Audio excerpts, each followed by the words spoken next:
Welcome to the Slop Farm. Enjoy the video. You begin by getting the audio path ready.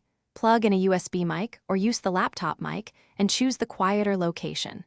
Next, open your operating system's speech or microphone settings and enable microphone access for the Dictation app you'll use. Once done, run a short test recording for 5 to 10 seconds, watch input levels and listen back. This confirms signal strength and baseline noise, and it teaches you whether to move the mic, lower room noise, or adjust gain before dictating. Now choose the engine. Built-in OS Dictation, a browser-based service, or a third-party app. Pick the one matching your workflow. Make sure to set language and dialect, enable automatic punctuation if available, and adjust sensitivity or noise suppression so words aren't dropped.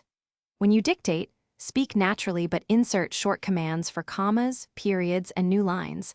Pause briefly between clauses to let the model catch up. You'll also want to use a push-to-talk hotkey or voice activation, depending on background noise control. To finish, save or export your transcript to the format you need, then do a targeted edit pass for homophones and names.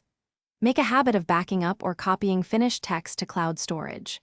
If accuracy is low, recalibrate or retrain the speech model if the app supports it, reposition or replace the mic, and restart the application. Permissions can reset after updates. If you still have issues, check for background processes using the microphone or test another speech engine. Thanks for watching. Consider subscribing if we helped you today.